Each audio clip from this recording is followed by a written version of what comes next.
speaker is John Johnson. And I heard him about a month ago, I guess, up at the Brookings Tea Party on Agenda 21, and there was a few of us here that went up and heard John, and then I got an email from somebody else that said, let's get him up here and speak on this, because I don't think we've really had an Agenda 21 speaker. But let me tell you a little bit about John. Okay, he is a retired California peace officer. He was a deputy sheriff and investigator for 14 years, and a DA investigator for 16.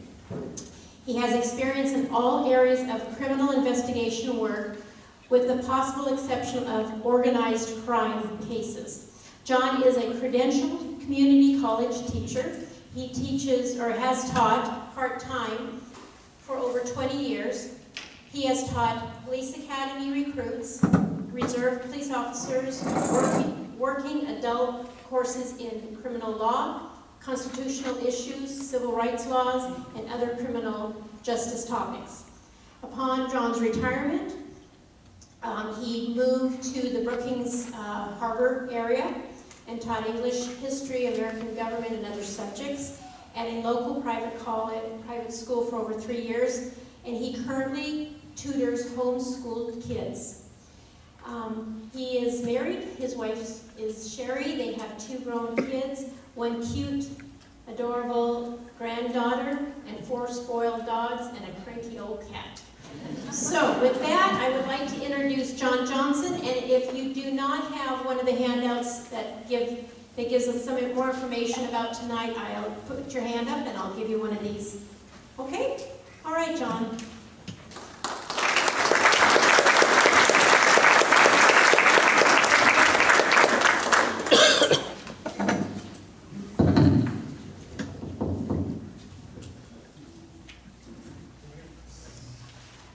Thank you very much for inviting me. I'm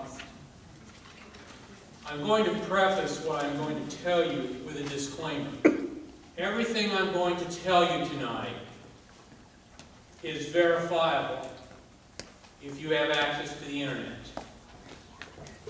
The blue flyers that you have websites on them for reference, and the names and other topics on there, they're all verifiable. I didn't pull this out of thin air. It's not from some black helicopter website. I didn't get it from Alex Jones or somebody else that the left can target as a right-wing whack job. This is verifiable information. A lot of it's from the United Nations website. So we're going to talk about Agenda 21 tonight. What is it? Who is promoting it? And why? And more importantly, how will it affect you? The first questions, the what and the who, must be answered together because they're intertwined. Agenda 21 was introduced at the United Nations Conference on Environment and Development in Rio de Janeiro in 1992. It actually originated around 1987 due to the efforts of 2 individuals, a woman by the name of Gro Brundtland and Maurice Strong. Gro Brundtland is the former Prime Minister of Norway and the Vice President of the World Socialist Party. And the philosophy of the World Socialist Party is that capitalism must be replaced by socialism. Maurice Strong was, at the time, was a UN official and director of the United Nations Environmental Program. Now, both of these individuals got together and authored a book entitled Our Common Future. You can find this book on Amazon.com. Its stated purpose is to improve our quality of life without compromising future generations. This book defines what mankind has to do to save the planet.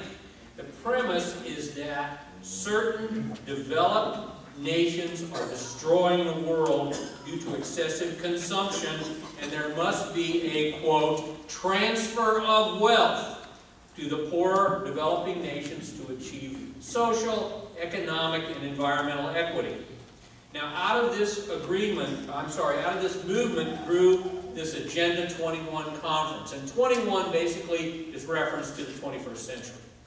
Okay, the action plan for Agenda 21 is also available on the United Nations website.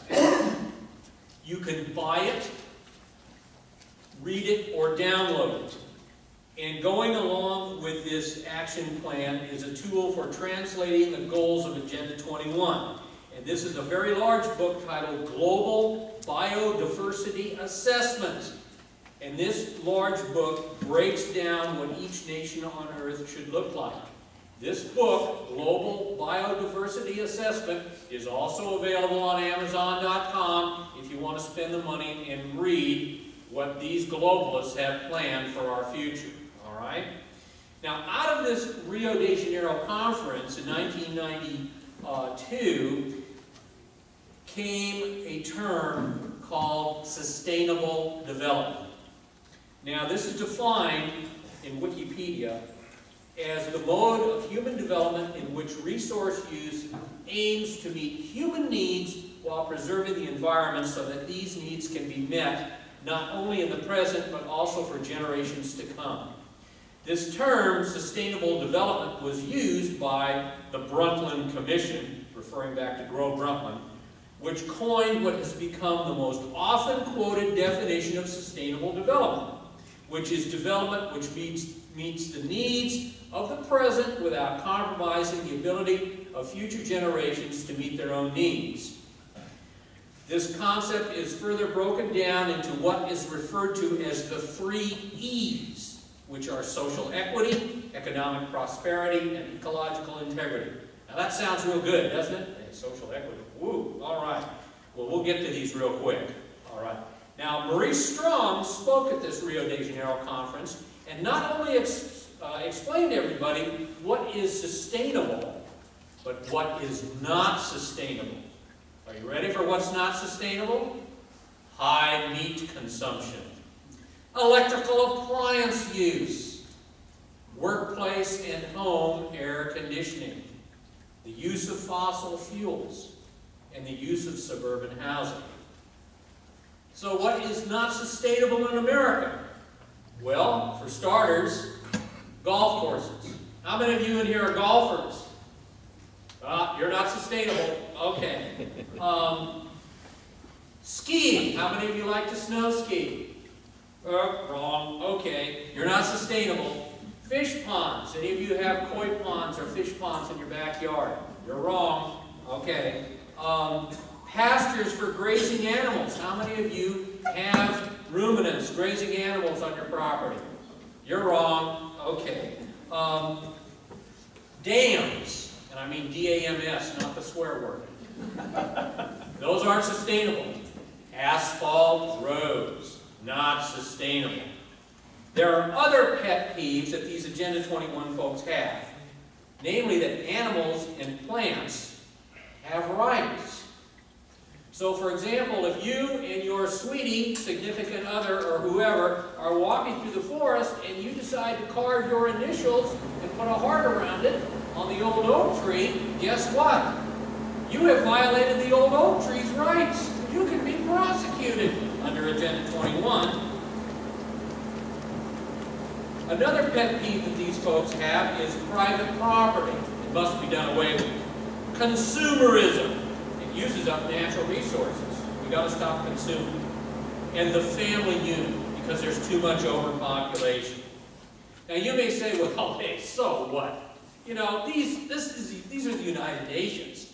These people are idiots. They're mouth breathers. This can't happen here, right? Wrong.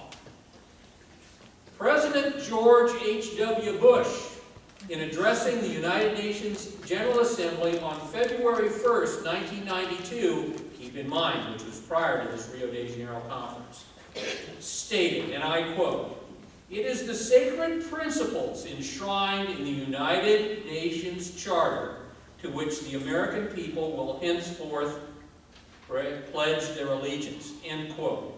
Now, this was before the Rio de Janeiro conference.